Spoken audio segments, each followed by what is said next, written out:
The pivotal moment that we're witnessing at the moment, with the ceasefire coming into effect and the devastating conflict that has preceded it, the hostage exchange deal between Israel and Hamas, marks a rare, fragile glimmer of hope in a landscape scarred by brutality, by destruction, by suffering.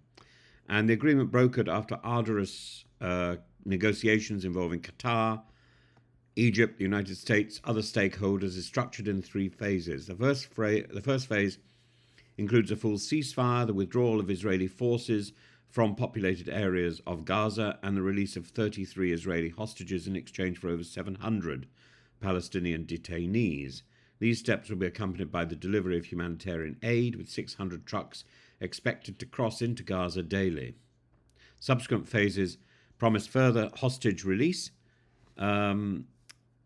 Israeli troop withdrawals, and a potential shift towards permanent peace efforts. And for the hostages' families, this must be a bittersweet moment, tinged with relief for those returning, but anguish for the many still held or tragically lost.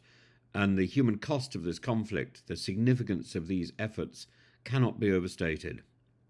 It's crucial now to view this agreement as distinct from the broader political, military, and ideological dimensions of the Israeli-Hamas conflict. The hostage-taking is a clear act of terror that violates international norms and the basic tenets of humanity. Resolving this crisis is not only a moral imperative, but also a means to reclaim some semblance of dignity for those who've endured the unthinkable.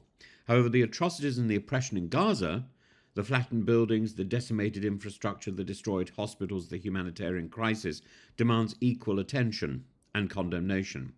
And the deaths of nearly 47,000 Palestinians, many of them children, are a stark reminder of the disproportionate toll that this war has extracted. And Hamas's violent actions and Israel's forceful responses form a toxic cycle that perpetuates suffering for millions. The ceasefire may temporarily halt the violence, but it cannot undo the immense damage inflicted on both sides. For Israel, the financial cost of war is staggering, and its reputation on the global stage has been significantly tarnished by allegations of war crimes. Meanwhile, Gaza lies in ruins, requiring billions in reconstruction and a long overdue humanitarian intervention.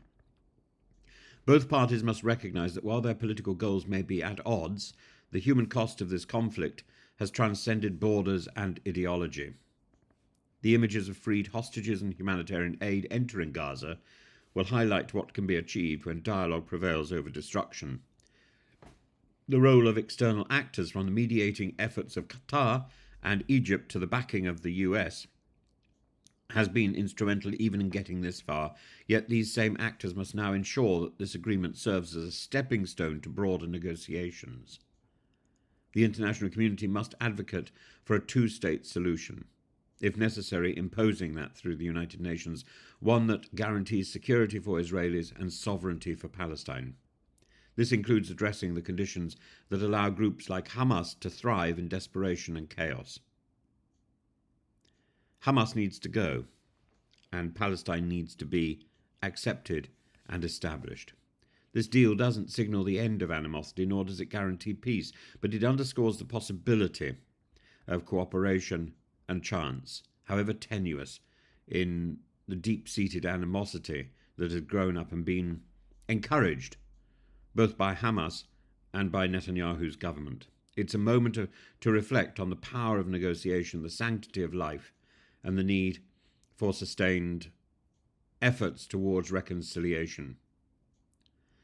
So it's time, as Shabbos moves on, as Shabbat Shalom, the peace of the Sabbath, is something that should be remembered today by those who've suffered and who hope for a future where the agreement of peace no longer serves as a lifeline in a sea of despair, but as a building block towards the future.